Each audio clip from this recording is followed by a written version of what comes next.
Kunja Bihari Jayo Radha Madhava Kunja Bihari Jayo Gopi Jana Vallabha Girivaradhari Jayo Gopi Jana Vallabha Girivaradhari Yashodanandana Braja Jana Ranjana Yashodanandana Brajajana Ranjana Yamuna Tira Vanachari Yamuna Tira Vanachari Jayurada Madhava Kunda Bihari Hare Krishna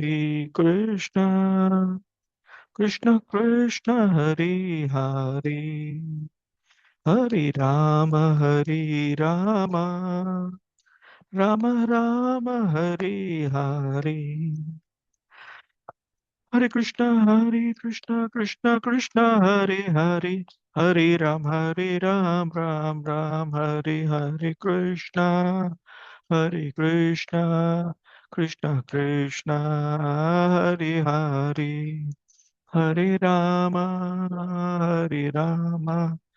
Rama Rama Hare Hare Jayo Radha Madhava Radha Madhava Radhe Jayo Jagannatha Jayo Baladeva Subhadramai Jayo Sudarshana Jayo Nittai Chaitanya Jayo Nittai Chaitanya Nittai Chaitanya Jayo Nittai Chaitanya Jayo Jayo Prabhupada Prabhupada Prabhupada Jayo Jayo Prabhupada Harinam Sankirtan ki jai Srila Prabhupada ki jai.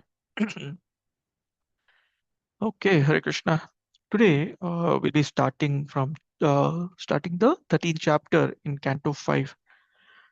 Now let's do a bit of recap because this is a very interesting set of conversations that are happening here.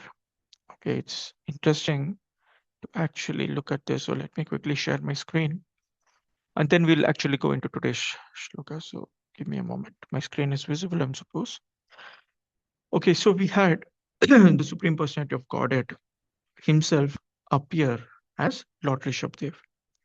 And Rishabdev taught how to actually stay completely renounced.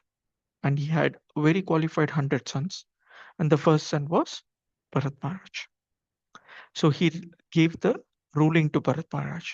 Then we saw how wonderfully Bharat Maharaj took care of his citizens, ensuring everyone progresses spiritually while their material necessities are automatically taken care of. You should understand that when the leader is good, then automatically the citizens are taken care of. So after that, we came into this chapter or concept where Bharat Maharaj renounces and goes to the forest. Bharat Maharaj, son of the Supreme Lord Rishabdev, a highly qualified, wonderful king, how does he renounce? He renounces as if nothing belonged to him. And the analogy that's given, or the way the acharyas explain, is Bharat Maharaj took care of his family like uh, the most important responsibility. Family here means this kingdom, his entourage, and everything. He took care of it as if it was his most important duty, and he did it wonderfully well. But when he decided to take up Vanaprastha, today we'll discuss these topics. It's a little heavy, so please bear with me. When he decided to take up it, the Acharyas mentioned that he left everything as if a person passes stool. So when in the night, right? So we just had Yugadi yesterday, day before yesterday, we would have had 10 items, 12 items, 15 items prepared at home, offered, and then we would eat all that. We are like, okay, this one I like, this one I don't like. Sorry. You're very specific as to what you want to eat. So when you do that, but next day morning, when you're passing stool, you're not worried about what is coming up. And that's exactly how Bharat Maharaj left everything. very important because we'll be discussing that a little later today. What do we understand as our family responsibilities or our responsibilities towards our parents, our children, our spouse, our extended work, whatever we are doing. We have to do it very, very sincerely, but without having that attachment that when I have to live it, I'm fully ready for it. That's how Bharat Maharaj left. So he was doing such wonderful, and then suddenly this important story of the deer being chased by a tiger, wherein the pregnant deer, Bharat Maharaj is in the ashram and he sees the pregnant deer jump over a river and deliver a baby deer. And because the baby deer did not have anything, out of compassion, which is very normal for a Vaishnava, he actually took care of the deer, which is very normal, right? So Jiva Daya. So he takes care of the deer. So he brings it to the ashram, takes care of it very nicely. He is very concerned that the deer is taken care of nicely because there's no mother for the deer, and he starts becoming the mother. He's safeguarding the deer from other wild animals. He's safeguarding the deer from the heat and the cold. He's always very concerned. What that did is his compassion that he had, like the Acharya has mentioned, it became a misplaced compassion because suddenly now he's renounce his kingdom, he's all fine, but now he is worried about the deer more than his own sadhana or spiritual elevation.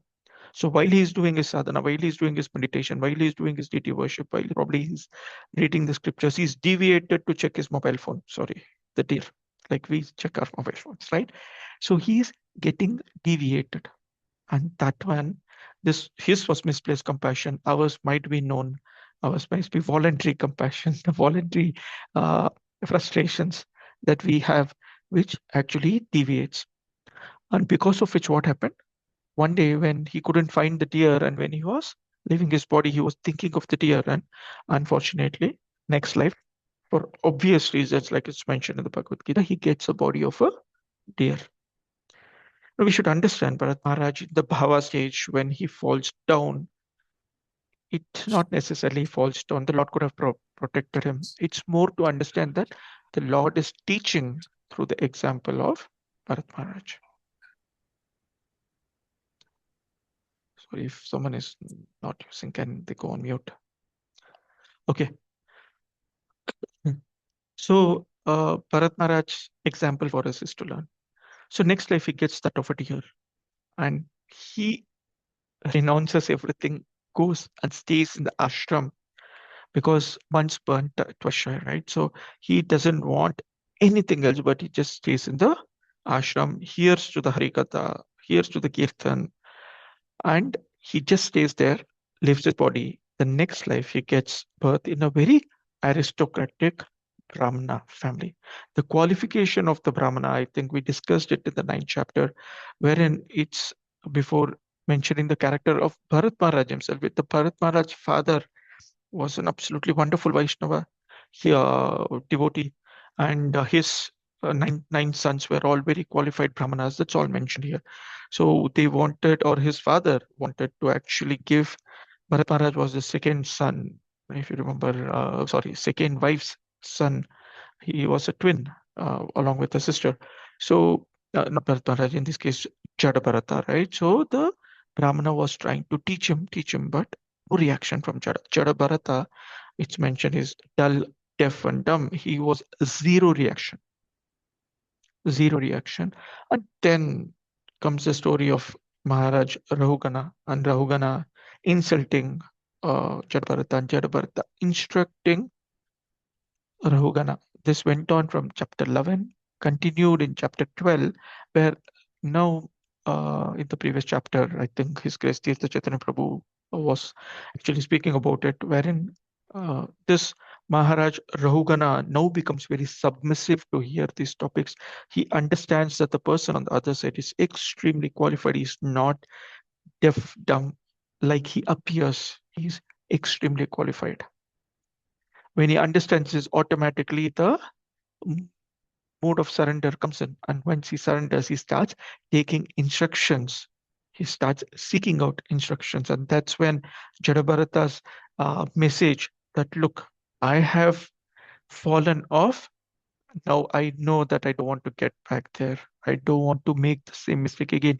So I don't want any association. I don't want anyone, because by the Lord's mercy, he could remember his past lives. By the Lord's mercy, he could also remember everything that he had done. So all he had to do was just keep quiet, according to him. And internally, he was relishing Krishna consciousness. That's exactly what the shlokas talk about, the characteristics of Jadabharata. Now, with all this background, what are we seeing today in the 13th chapter? The further talks between Rahugana and Jadabharata. Here, we actually are seeing two very important lessons, right? So let's understand the first one. Why is Rahugana being instructed? So this one today we'll actually be seeing an allegorical story or allegorical setup of how a merchant goes into a forest and tries to set himself up in the forest. He tries to enjoy it in the forest. He tries to, do his sales in the forest. Tries to set up his family in the forest, and so on. And what does he get in return? He gets a lot of frustration, a lot of fear and danger. He sees the plunderers, the thieves, and the animals, wild animals. He's in danger every step. Padam padam yat vipadami tesham. Every step is dangerous. And he uses this allegorical story very similar to the way Narad Muni told the story to Prachinabarhi. King Prachinabarhi was instructed to the allegorical story of Puranjana. Right? If you all remember, Puranjana gets into this whole mess of forest and family life where Prachinabari understands that, oh, he's just telling my story back to me. Similarly, here, Jadabharata is telling the story to King Rahugana. That's the first part that we need to understand, that it's a very similar allegorical story for us to take. The next important piece is why King Rahugana? Why King Prachinabarhi in the past? Well, it is very important that the leaders of the society understand the importance of spiritual life. Yad yad acharati shrestha. Like whatever the leaders do, the common man follows. That right? The common man follows whatever the leaders do. Similarly, when the king is trained here, his subjects will automatically follow. What is it? Why is it important for us? It's important because in some form or other, we are also leading a set of people. It could be our own family, our own children, our own friends, or our Bhakti Vriksha members, or whoever it is. Our characteristics are most important. We are supposed to be clean in and out. It's not outwardly how I look, wearing a nice tilak and a nice kurta, well pressed kurta, and then I do all nonsense. That should not happen, right? So, because I lead, that means this knowledge is extremely important for me, right? So, this is the context of what we are going to discuss today. We have just done a recap before we started the chapter, because as a chapter, we are going to see the first 13 shlokas, and I would definitely suggest you, devotees, to please attend next week and the week after, the 14th chapter, where the 13th chapter analogies, allegorical stuff are actually revealed in the 14th chapter. But we will anyway cover as much as possible from whatever is that we can understand. So let's go into today's shloka. Let me open the Word document. I'm hoping my screen is visible again. Okay, so this chapter title is Further Talks Between King Rahugana and Jadabharata. So there is a summary in the top. If we read the summary, then our entire chapter is done. So we'll quickly do that. The Brahmana Jadabharata became very kind to King Rahugana, and to disassociate him from the material world, he spoke figuratively of a forest, of the forest of the material world. He explained that this material world is like a great forest in which one becomes entangled due to his association with material life. In this forest, there are plunderers, the six senses, as well as carnivorous animals like jackals, wolves, and lions, five children, and other relatives. who are always anxious to suck the blood from the head of the family. I'm just checking. Okay. The forest predators and the carnivorous blood-sucking animals combine to exploit the energy of the man within the material world. In this forest, there is also a black hole covered by gems in which one may fall, coming into the forest and being captivated by so many material attractions. One identifies himself with this material world, society, friendship, love, and family. Having lost the path and not knowing where to go, being harassed by animals and birds, one is also victimized by many desires. Thus, one becomes very hard within the forest and wanders here and there. He becomes captivated by the temporary happiness and becomes aggrieved by so called distress. Actually, one simply suffers in the forest from so called happiness and distress. Sometimes he's attacked by a snake, deep sleep, and due to the snake bite, he loses consciousness and becomes puzzled and bewildered about discharging his duties. Sometimes he's attracted by women other than his wife, and thus he thinks that he enjoys extramarital love with another woman. He is attacked by various diseases, by lamentation, and by summer and winter. Thus, one within the forest of the material world suffers the pain of material existence. Expecting to become happy, the living entity changes his position from one place to another. But actually, a materialistic person within the material world is never happy. Being constantly engaged in materialistic activities, he is always disturbed. He forgets that one day he has to die. Although he suffers severely, being illusioned by the material energy, he still hankers after material happiness. In this way, he completely forgets his relationship with the Supreme Personality of Godhead. By hearing this from Jadabharata, Maharaj Raugana revived his Krishna consciousness and thus benefited from Jadabharata's association. He could understand that his illusion was over and he begged pardon for Jadabharata for his misbehavior. All this was told to Parikshit Maharaj by Sukadeva Goswami. This is the chapter. So we will start. Actually, we will start with the shlokas. Before that, a quick invocation. Om Namo Bhagavate Vasudevaya. Om Namo Bhagavate Vasudevaya. Om Namo Bhagavate Vasudevaya. Narayanam Namaskritya Naram Chaiva Narottamam Devim Saraswatim Vyasam Tato Jayamudirayet Nashtaprayeshu Abhadreshu Nityam Bhagavata Sevaya Bhagavati Uttama Bhaktir Naishtaki Mukam Karoti Vachalam Pangam Langayate Girim Yat Kripatamaham Vande Shri Gurum Dinatarnam Paramanantapadam Shri Chaitanyeshwaram. That's it. Okay. Text 1. Brahmana Uvacha Duratyaye Tvani Ajaya Niveshito Rajastamas Sattva Vibhakta Karmadak Sa Esha Sarto Ratapara Paribhraman Bhavatar Bhavatavim na Shrama Vindati. Translations and purports by His Divine Grace A.C. Bhaktivedanta Swami Srila Prabhupada. Jai Srila Prabhupada. Jadabharata, who had fully realized Brahman, continued, My dear King Rahugana, the living entity wanders on the path of the material world, which is very difficult for him to traverse, and he accepts repeated birth and death.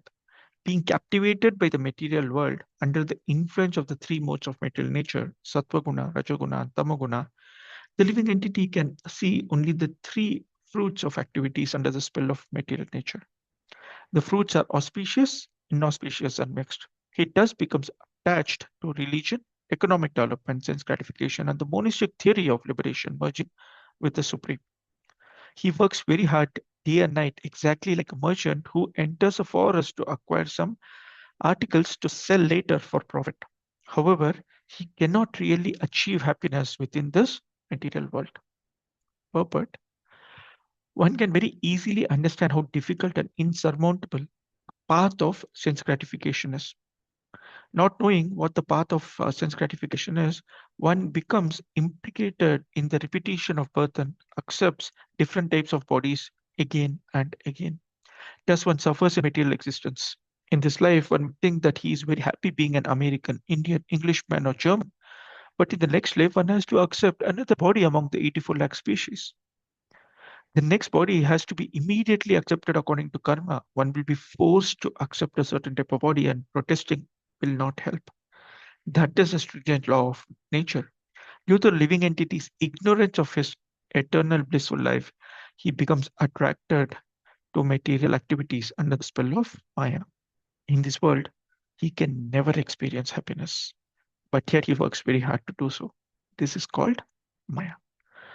Om Jnanatimirandasya Jnanajana Shalakaya Chakshur Unmilitamena Tasmai Shri Gurave Namaha Shri Chaitanya Manopishtam Stapitamena Bhutale Swayam Rupa Kadamahyam Dadati Swapadantikam Vandeham Shri Guru Shri Yatapadakamalaam Shri Gurun Vaishnavamscha Shri Rupam Sakshatam Sahagana Raghunathan Pitam Tam Sajivam Sadvaitam Savadutam Parichana Saitam Krishna Chaitanya Devam Shri Radha Krishna Padan Sahagana Lalita Shri Vishakhan Vitamscha Nama Om Vishnupadaya Krishna Prashnaya Bhutale Srimate Bhakti Vedanta Swaminiti Namine Namaste Saraswate Deve Gauravani Pracharine Nirvishesha Shunyavadi Paschatya Deshatarine He Krishna Karuna Sindhu Dinabandhu Jagatpate Gopesha Gopika Kanta Radha Kanta Namostute Tapta Kanchana Gauragi Radhe Vrindavaneshwari Rishabhanusute Devi Pranamami Haripriya Vancha Kalpatarubhyascha Kripa Sindhubhyevacha Patitanam Pavanebhyo Vaishnavebhyo Namo Namaha Jai Shri Krishna Chaitanya Prabhu Nityananda Shri Advaita Gadadhara Shivasadi Gaur Bhakta Vrinda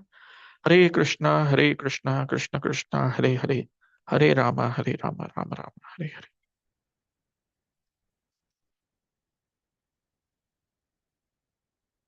Okay, Hare Krishna. So like I said, after reading the summary and of course reading the shloka, you can understand this is going to be a very literally very philosophically dry, hard-hitting subject. I'll try to keep it as simple as possible because that's how Srila Prabhupada has done it here. And it's pretty much whatever we have learned so far in our spiritual life, right? So all of them will actually be saying why we should not be in this material world. To start with, this reminds of a very simple story, that Srila Prabhupada once was in Hawaii for his recovery, right? So US was very cold. Hawaii being a beach or a seashore, it had that weather that would actually help Srila Prabhupada recover quickly. So he was in Hawaii in his early days of ISKCON, right? So in the early 1970s maybe, and he would come out and in the beach on the seashore. Hawaii is fully beach, right? So on the seashore, he saw some people actually playing some sport in the water. So he calls his servants or localites, um, foreign body devotees. So he calls them and says, "What are they doing?" And they say, "Oh, Srila Prabhupada, this is surfing." They are actually surfing in the water. You all know what is surfing in the water. They have a surfboard on which they actually surf in the water, where they go from one wave to another. They are enjoying the surfing. And Srila Prabhupada smiles and says, "This is not surfing, this is suffering." And he smiles and he says, "Actually, you know what? This entire material world is like this. It's full of suffering. We go with the ocean. We are struggling from one place to another, thinking, I am actually enjoying." And this last statement in the purport by Srila Prabhupada, in this world, he can never experience happiness, yet he works very hard to do so. Please understand this statement is very, very, very hard hitting. When I read it, I was like, but aren't we searching happiness at every moment, right? So that's what we are trying to do. Will this give me happiness? Will this give me happiness? In the material world, we're just going from one place to another, one box to another. Will my next promotion give me happiness? Will my marriage give me happiness? Will my retirement give me happiness? A person is running throughout his life, chasing that happiness, and suddenly he's on the deathbed. There's a very nice photo of it I couldn't find while I was searching. So he's at the end of his life, he's looking back, he's like, I have achieved nothing. I think I have achieved. I have become successful. I have saved money. I have built a house. But no one bothers. How many of you remember what your grandfather did or his father did? Even if he was Dhirubhai Ambani, the next generation doesn't respect him. Maybe respects him once in a year when they have to do some Shraddha ceremony because he's left so much money. But otherwise, what happened to the body of so-called Dhirubhai Ambani or so-called Mahatma Gandhi or so-called King Ashoka or Akbar or whatever, Alexander, right? So you are responsible for your own self, and the happiness can be achieved when you're in spiritual life. So when Srila Prabhupada went to the Western world, he said that, see, I was very comfortable in Vrindavan. I didn't want to really come here. But now that all of you have established these temples in this New York, in San Francisco, in Canada, in all these places, all these have become Vrindavan. All my temples have become Vrindavan.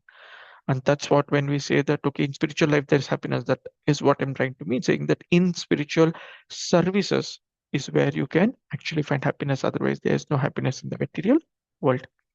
What are people generally doing? Whatever activities that they're doing, they're accumulating karma. Some people do very pious activities, some people do so-called religious activities, the karma kanda or the karma yoga activities, wherein they are doing the homas and the yajnas and visiting different places, doing charity. All these are very nice. What will they do?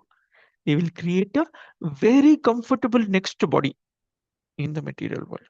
That means we continue to stay here. We will not get out unless we develop love for Krishna.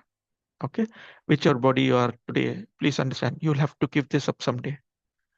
And if you're not ready to go back, if you're not ready to go back to service, I'm not saying go back to God.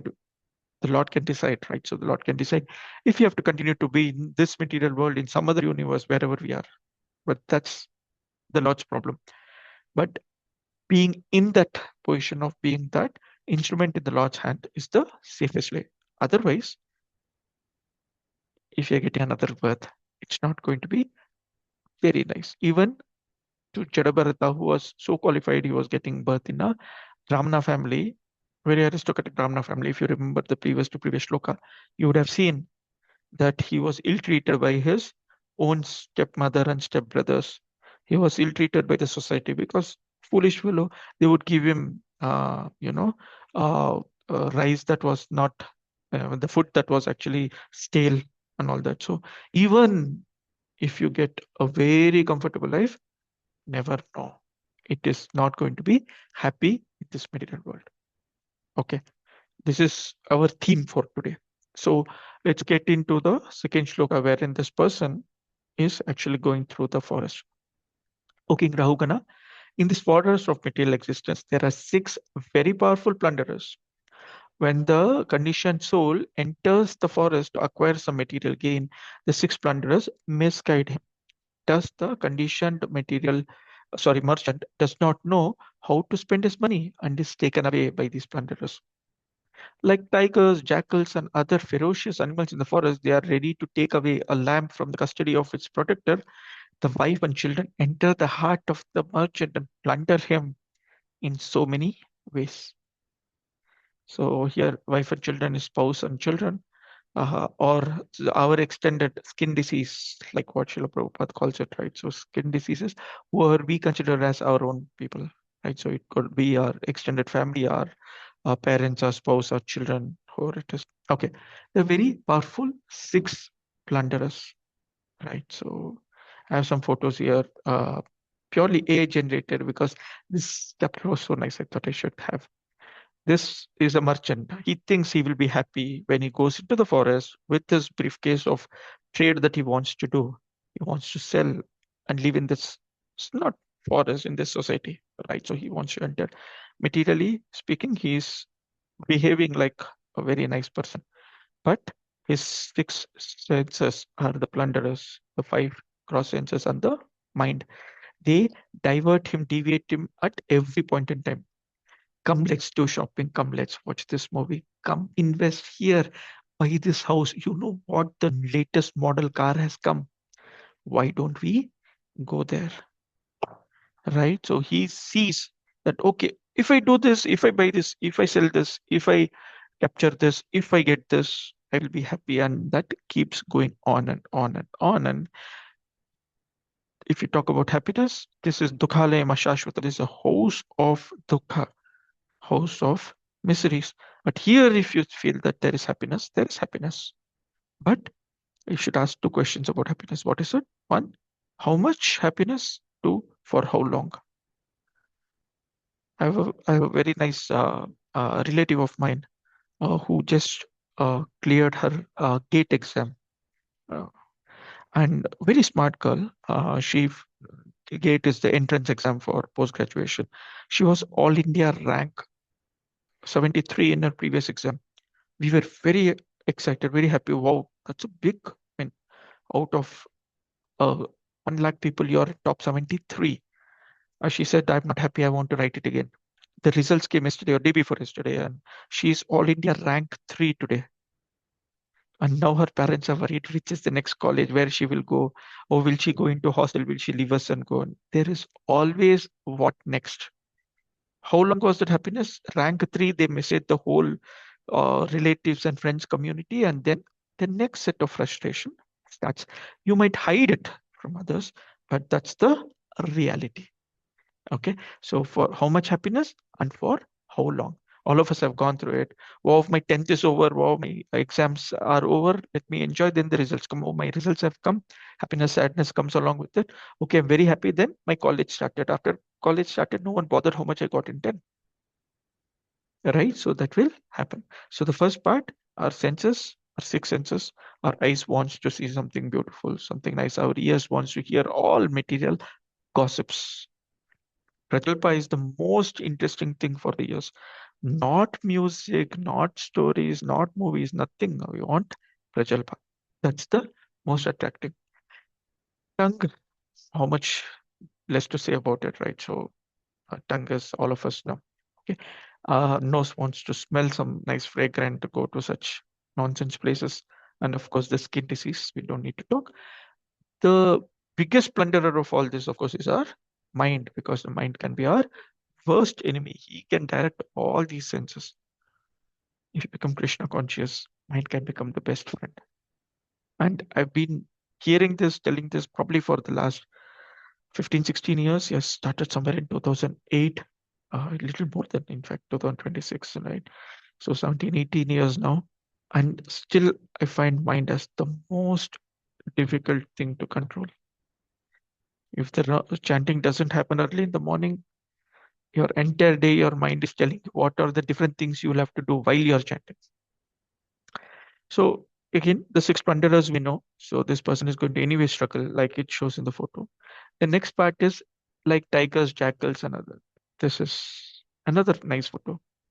The children says, "Father, this is wanted. Give me this. I'm your dear son." Or the wife says, "I'm your dear wife. Please give me this. This is now needed." In this way, one is plundered by the thieves in the forest.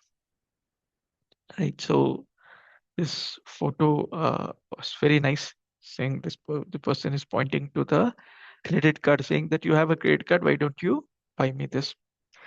Not necessarily our children may not be like this, our parents may not be like this, or our spouse may not be like this, but this is a general analogy. This person is going to be frustrated here because he is still connected or attached to it. All this is because we do not know what is the aim of life. What is the aim of life? The aim of life is Vishnu. Nate vidu swartha gati Vishnu. Everyone works very hard to earn money, but no one knows that his real self-interest is in serving the personality of God. Srila Prabhupada concludes it, see, you cannot keep your spouse happy always. You cannot keep your children happy always. You cannot keep yourself happy always unless you work towards your self-interest, that is serving the Supreme Personality of Godhead. Does it mean that I don't take care of my spouse, my children, my parents, my family, society, whatever it is? No, you will have to take care of it as your responsibility. Like we started today, that's why I started with the Bharat Maharaj story, because Bharat Maharaj learned it the hard way, right? So he was fully renounced. He was not attached to his family. He renounced like he passed tool, and then he got stuck in a misplaced compassion towards a deer. So even a little bit of so-called attraction, uh, like I think Prabhupada says, right? So I think it was Prabhupada. I've heard this many times, right? So like if you have a desire to enjoy one rasgulla, you're back in this material world. Please understand, you should be zero material desires to get out. Of course, with your 16 round qualification, which is your bare minimum, right? So it's even at 70% qualification, we can go back, but desires should be removed. In this forest, there are dense bowers composed of thickest of bushes, grass, and creepers. In these bowers, the conditioned soul is always disturbed by cruelly biting mosquitoes, envious people. Sometimes he sees an imaginary place in the forest, and sometimes he is bewildered by seeing a fleeting friend or ghost, which appears like a meteor. At every step, there is something that is catching this person. That's what it basically means. Okay. Even in the midst of these disturbances, one imagines that he's going to construct a grand house and live there permanently, although he knows that he cannot. Okay. I mean, in the past, it was very very simple. They would say, they would say, um, in Tamil, I know it says that "Veedu kattipar, kalyanam pannipar," something like that, which basically means that construct one house, get married. These are the two biggest, goals in life that people used to have. And with so much difficulty, they construct the big house, wonderful, nice, grand house, only to be living it very shortly, very, very, very shortly. I not understand. Does it mean I don't need? Well, this reminds me of a story of this sage. This sage, the body of this sage had all hairs, fully hairy, like what is it called? A bear, right? A bhalu. His body was full of hairs, and his lifetime was every one hair will fall from his body in one kalpa. That is one day of Brahma. So imagine his lifetime and one day of Brahma is so huge. That is, 1,000 Chaturyugas. We are in one part of this Chaturyuga, which is Kali Yuga, which is the smallest, right? So, like that, we have 4 yugas into 1,000 times is one day of Brahma. And one hair of his body will fall in one day of Brahma. And his body was filled with hair. You can imagine his lifetime. So he was going around, and then one time Narad Muni sees him. Narad Muni talks to him, and he says that, my dear sage, my dear Maharaj, where do you stay? He says, I don't have a house, I just stay over here. And I was like, why don't you have a house or ashram or whatever, right? So you why? He says, life is so temporary, why do I need a house? And Narad Muni was like, what? His lifetime is he's got so much hair. Brahmaji lives like that in Kalpas. Brahmaji lives like that for 100 years. One day is one Kalpa. This person might live as much as probably Brahma or half of Brahma's life. So much hair he's got. And he's saying that, what is the point? This is so temporary. I don't want a house also here.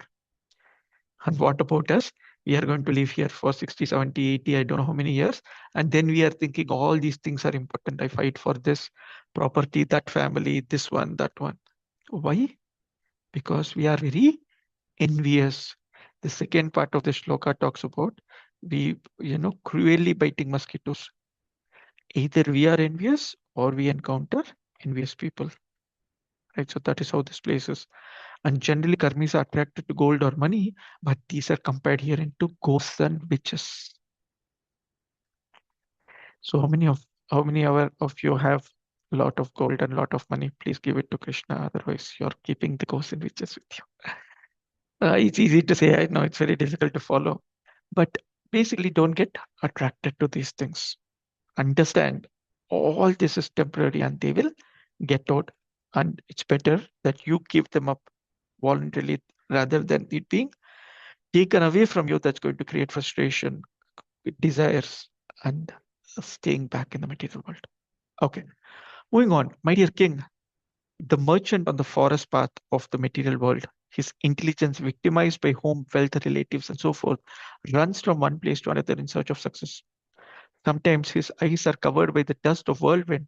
That is to say, in his lust, he is captivated with the beauty of his wife, especially during her menstrual period. Thus, his eyes are blinded and he cannot see where to go or what he is doing. It is said that the household attraction resides in the wife because sex is the center of household life. In Maitunadi, Grihamedi Sukhami Tucham. This Grihamedi life of so-called sexual attraction between the husband and the wife. This is the biggest reason why this material world runs. We may like it, we may not like it. Sex is supposed to be the toughest or the most difficult thing to give up. Such a lusty person does not know that all material activities are being observed by different demigods, especially the sun god, that are being recorded for karma of one's next body. So this is a very nice point here. It actually talks about a person not only getting attracted to his wife, but doing all kinds of mistakes, right? So we hide from others. And last Saturday, there was a youth session. I was talking about it.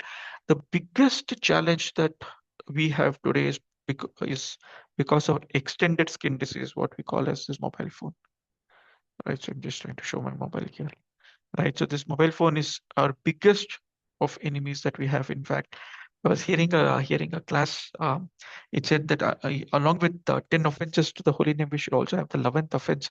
I think some devotees have started adding it, saying that looking at mobile phone while chanting is one of the offenses. So yeah, this mobile phone is such a difficult thing, and today's generation is so frustrated. Even among devotees, I see their presence on Instagram and their presence on other social media, whatever it is. They're trying to seek happiness there, but here is Krishna. Why are you going there, right? So uh, I'm also telling from the Shastras, am I following or not following? I'm also trying to. It's very difficult to give up. But these things, when we are alone, true character is not when you behave very nicely, when we are with devotees, association of devotees, but when you're alone, when you don't have anything to look to, and then you have a mobile phone with full charge and an internet connection, what all do you do, right? So this is typically what we tell the youth boys as well, saying that's when actually shows your true character. You think that no one is watching you, but like Srila Prabhupada mentions here in the purport, it's like all these different demigods that are watching us, they are all very clear on your activities, and these are all getting recorded. Don't take up Krishna consciousness lightly, because when you behave nicely, the Lord is protecting you. When you do not behave nicely, when you say you don't want the Lord, when you do those activities which are away from the Lord, you say that, oh, I have taken permission. I don't, no one is watching. I will go and eat out. No one is watching. I will go and watch this movie. I'll watch whatever, cricket match. I will go to this person, go there, go here. You know, no one is watching. Social obligation. Please understand, these are all getting recorded. In fact, I had heard this from one of the very senior Vaishnavas, wherein they said that Prabhu actually went to my spiritual master and told him that due to social obligations, can I eat out? I will try to not eat onion garlic, but can I eat out? And the Guru Maharaj responded to him saying that don't expect protection during that time. I'll not be able to protect you. Very senior Vaishnava. Saying Guru Maharaj tells this. So it's don't take Krishna consciousness lightly. You're all very fortunate to be here. Okay, moving on. Wandering in the forest of the material world, the conditioned soul sometimes hears an invisible cricket making harsh sounds, and his ears become very much aggrieved. Sometimes his heart is pained by the sounds of owls, which are just like the harsh words of his enemies. Sometimes he takes shelter of the tree that has no fruits or flowers. He approaches such a tree due to his strong appetite, and thus he suffers. He would like to acquire water, but he is simply illusioned by a mirage, and he runs after it. Different steps, right? So there are unnecessary sounds that come in that basically are frustrating to demotivate you. Then there is this the example of owl that gives harsh words. You always make enemies. You're successful, you're making enemies. You're not successful, people don't like you. Either ways, you're going to get enemies. You try to take shelter. Okay, this person will protect me. This wealth will protect me. This position will protect me. Please understand, none of these will protect you. You take shelter anywhere. There are no fruits and flowers there. They are just going to trouble you more and more. The material world is full of envious people. Even within one inner circle, there is so much of backbiting. And this is compared to the sound vibration of the cricket in the forest.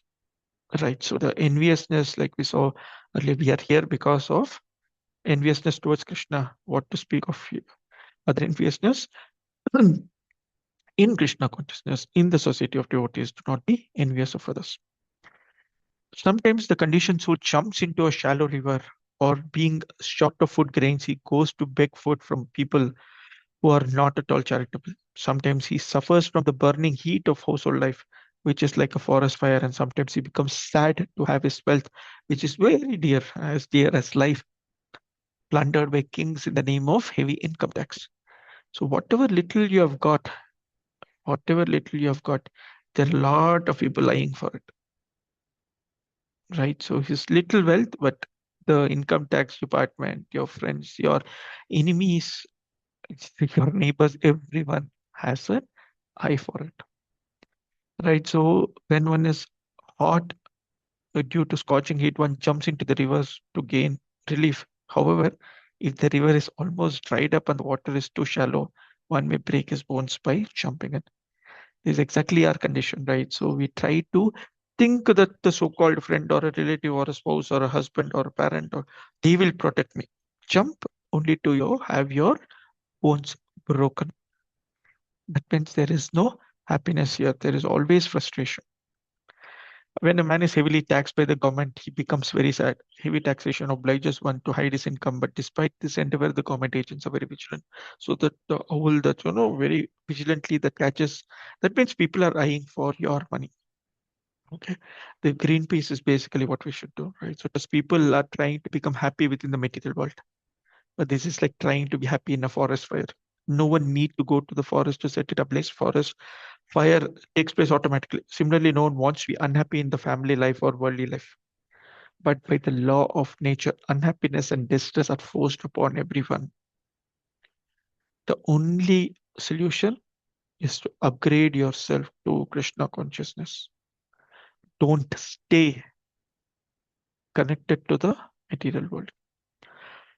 Sometimes being defeated or plundered by the superior power agents, a living entity loses all his possessions. He becomes very morose and lamenting their loss. He sometimes becomes unconscious. Sometimes he imagines a great palatial city in which he desires to live happily with his family members and riches.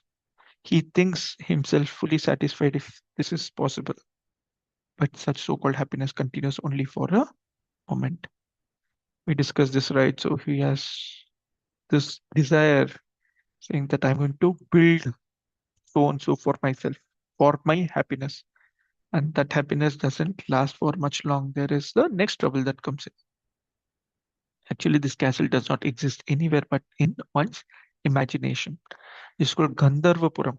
In the shloka, it says Gandharvapuram. You think that I'm going to have a pura or a village or a society like a Gandharvas, but he just wastes his energy for such things, hoping to live in them very peacefully with his family forever.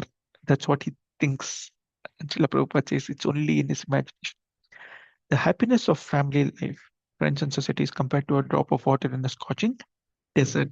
This is by Srila Vidyapati. He says that all this happiness that you're getting is like a drop of water when you're searching for water in a desert.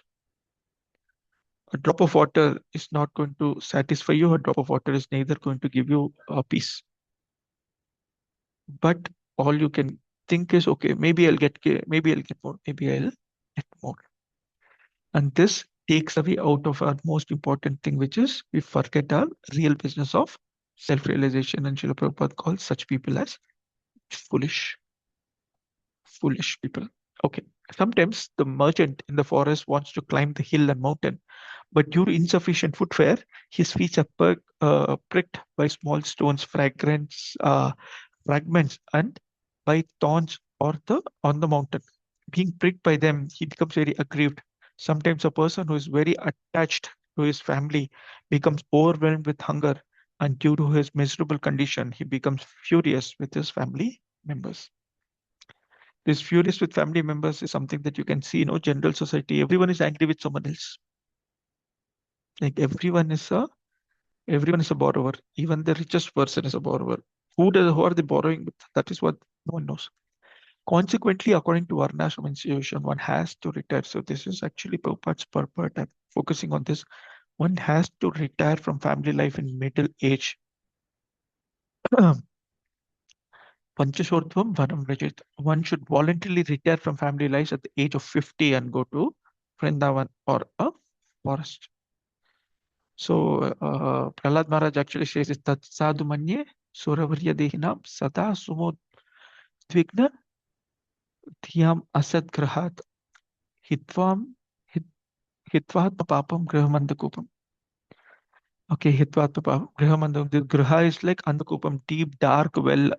Get out of this. Go to Vana. Take up Vanaprastha at the age of 50.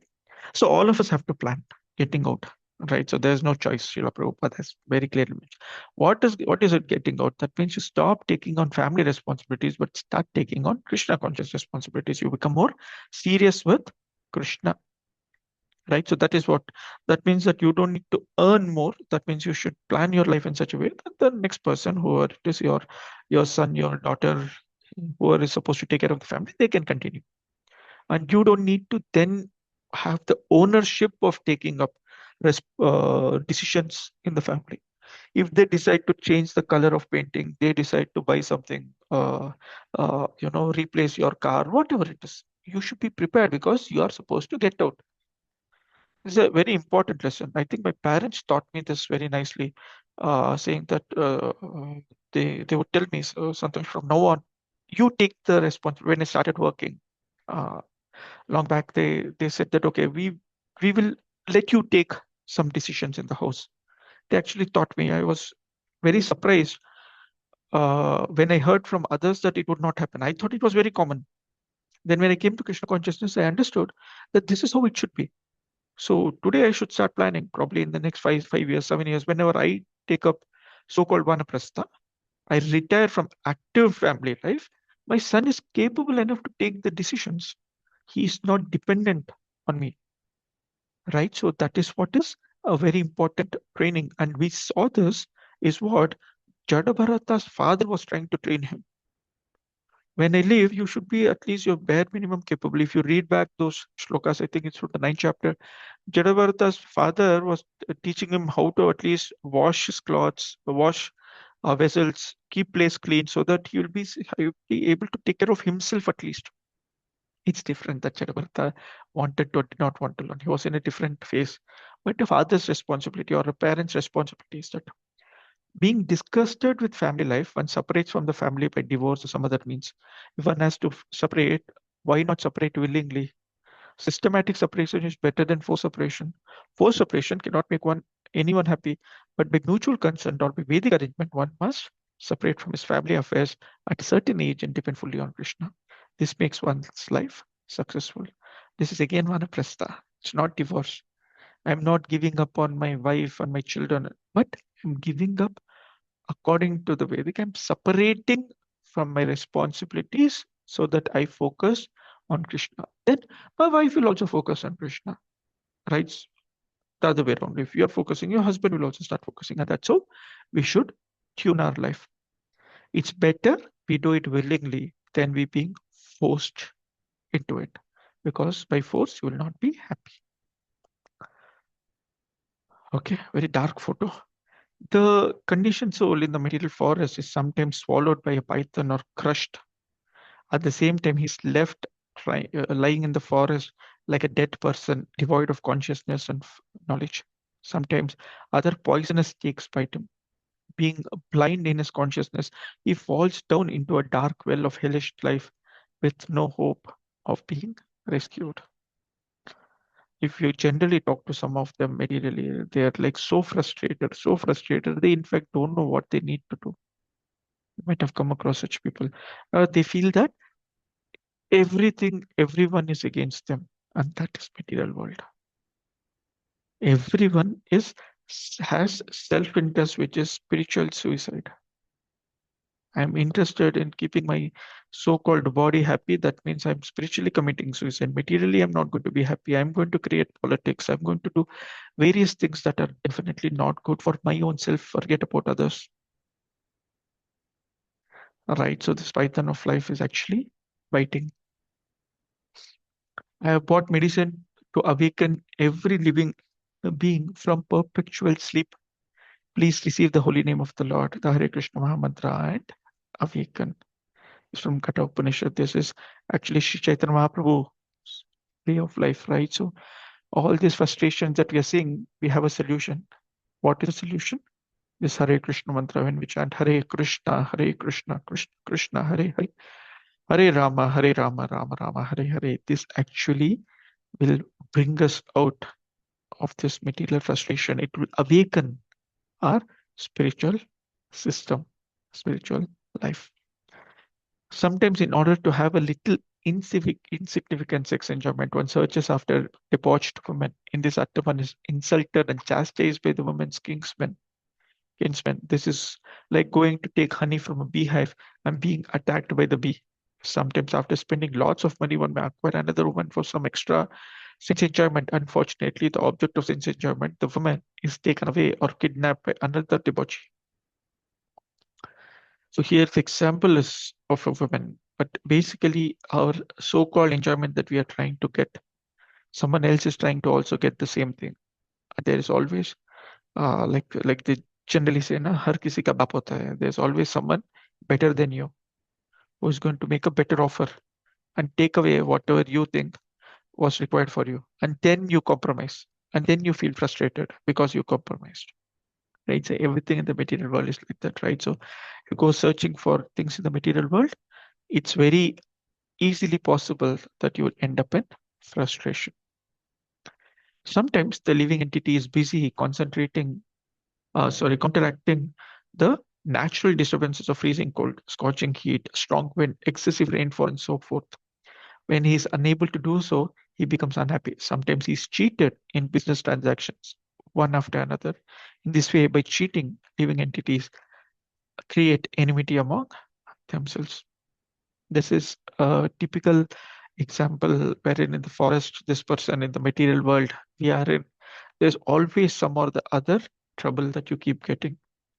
You're getting cheated, you're making enemies. And unfortunately, we also become, we also try cheating others. We also become inimical towards others. We also create difficulties for others. Why? Just because we are searching happiness through that. We are searching happiness in the wrong place. Even within the devotee community, even within the society, if we are not really focused on the spiritual life, if we think that I am here to enjoy materially, then you will start seeing frustrations. But you have a lot of wonderful examples, like my own spiritual master, his Lord Jayapataka Swami, Guru Maharaj. I mean, every time you see him, he's so happy. He's so happy. I mean, forget his bodily conditions or forget the different troubles that he's got. But there is some kind of happiness that he throws at us. And that's what we should do. We should always look for people who are going to give you positive energy, give you that spiritual strength which you can carry. That means that you need association of such people. If you need association of such people, that means you will have to follow what they are saying. If you have to follow what they're saying, that means you should hear them. Should not be one-way traffic that I keep talking, right? You should hear them. And when you hear and you follow, that means they are happy with you. That means you get the mercy, you get the blessings. Actually, this Jivadoya always teaches me a very important lesson. See, Jivadoya basically being compassionate towards others or showing others mercy, showing mercy. Who is that one person you should be most merciful towards? That one person you should be most merciful towards is your own self. Yeah, you should show the mercy saying that, boss, it's high time. I don't do things that will actually cost me more lives in this material world. This is frustrating. Okay. It's easy to tell others. It's very difficult to tell my own self because I know all the reasons and excuses for me not following KC properly. I can give the best of examples, or best of excuses, best of reasons why what I'm doing is the best I can do at this point in time. And trust me, I should have done better. And that is where submissive hearing to a spiritual authority is very, very important. On the forest path of material existence, sometimes a person is without wealth, and due to this, they do not have proper home, bed, or sitting place, nor proper family enjoyment. He therefore goes to beg money from others. But when his desires are not fulfilled by begging, he wants to borrow or steal property of others. Thus, he is insulted in the society. Okay, this is typical material world, right? So there is this Charvak Munis, this one, beg, borrow, or steal, but eat ghee, right? So this is what many people follow. You want to trick others, you want to cheat others, you want to do something in the material world so that you feel that you are happy, but end of the day, you're still not going to be happy. That's what Prabhupada started with. So due to monetary transactions, relationships become very strained and end in enmity. Sometimes the husband and wife walk on the path of material progress, and to maintain their relationship, they work very hard. Sometimes due to scarcity of money or due to diseased conditions, they are embarrassed, and almost die.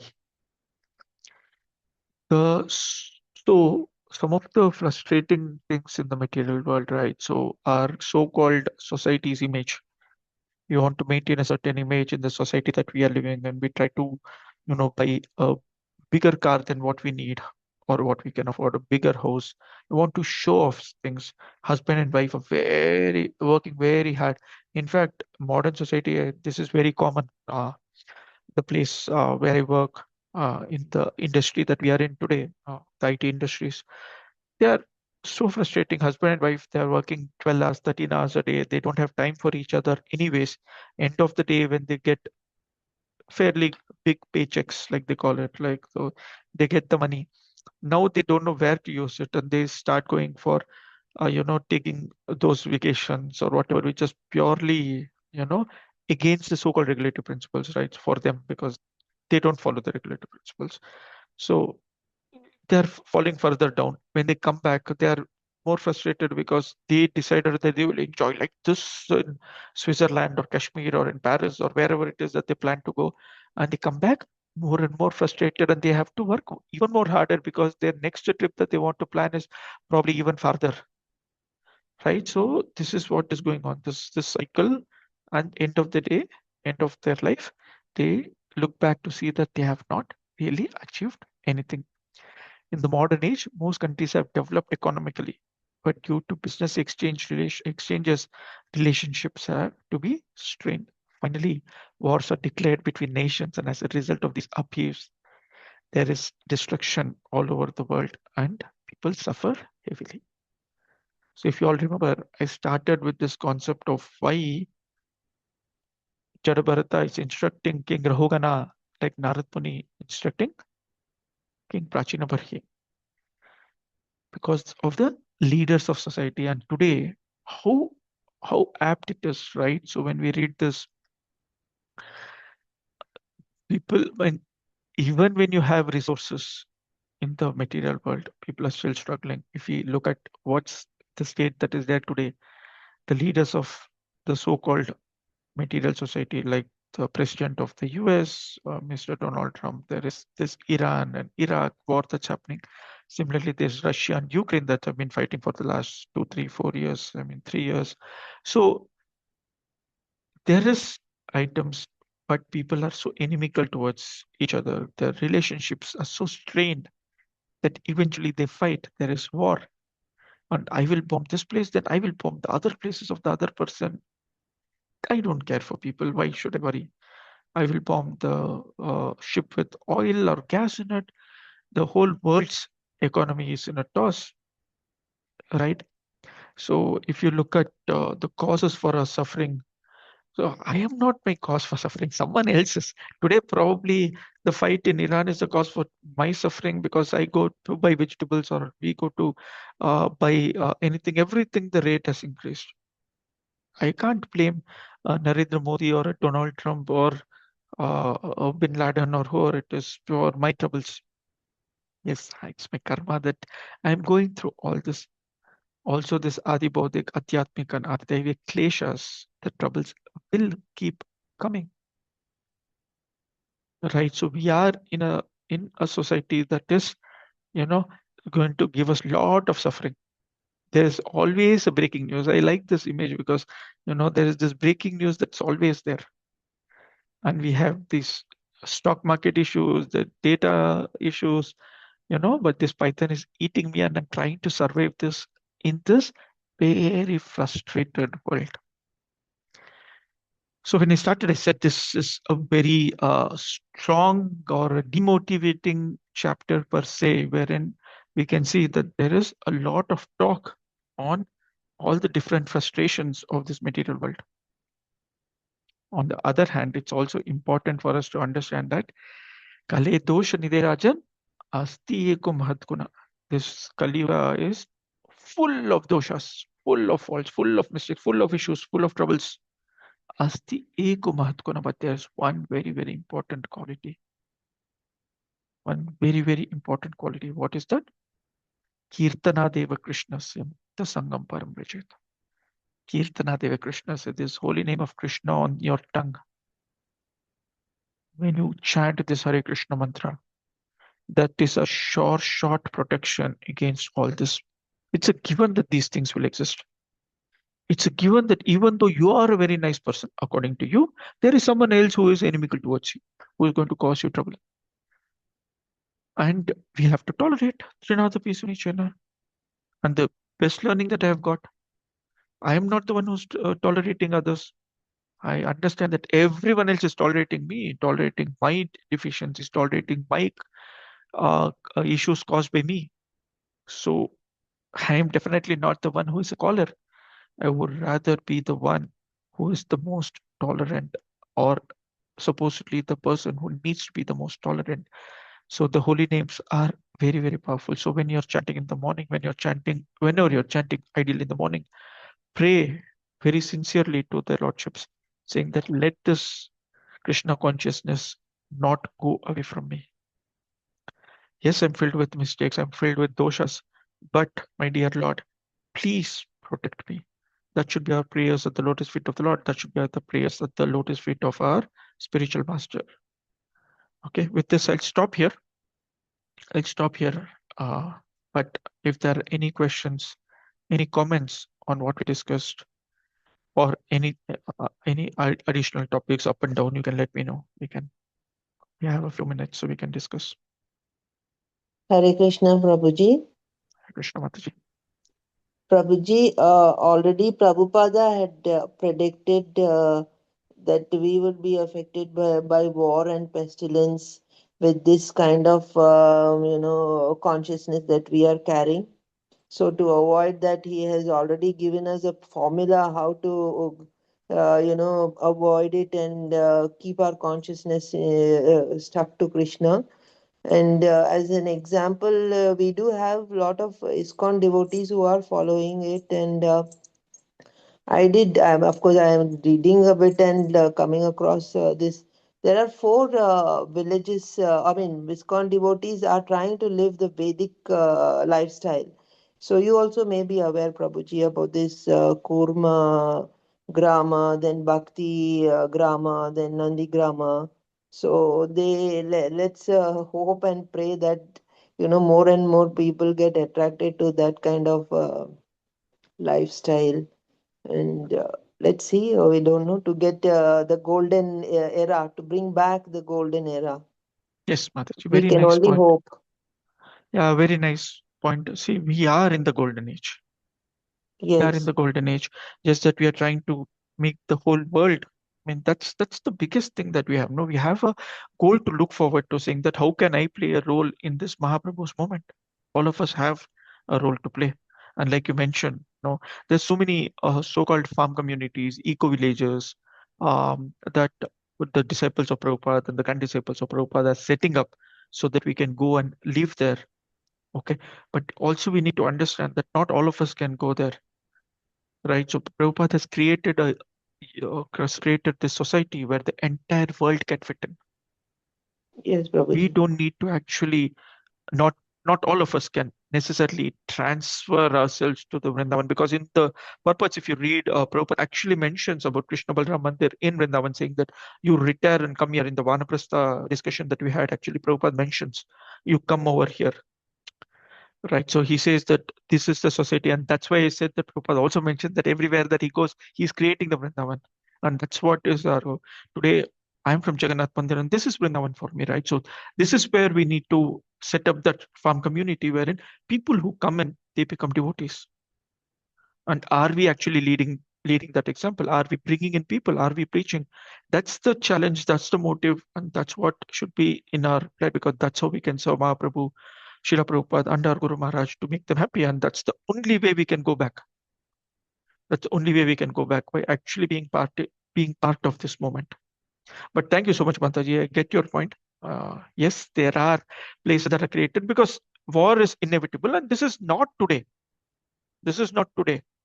You open any history, material history, spiritual history, there has always been wars, because that is the nature of the material world. You might be very fortunate if you're protected against the war, but there is war at every point in time in our history.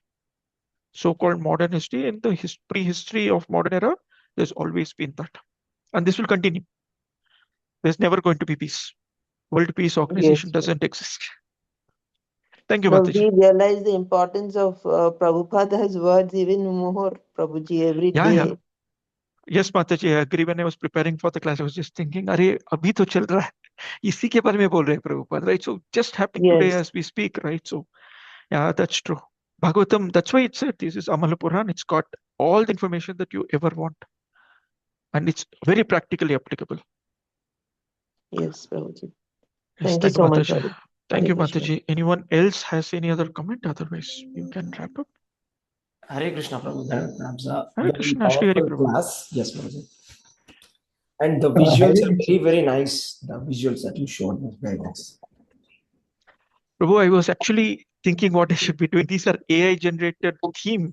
So I Yes. had a few more that I had eliminated, but see, everything we can use in Krishna service, I thought AI also we can use. Thank you, Prabhu. Hare Krishna, Prabhu. That Hare last Krishna.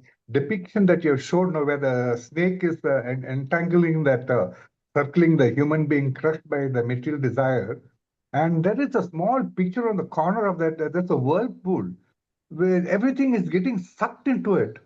That is more significant, actually. You see, That is everything, the material world is beautiful getting point. sucked into it. It's very interesting. Hare Very Krishna, Prabhu. nice Thank you. point. Very nice point. Thank you, Prabhu. Yes.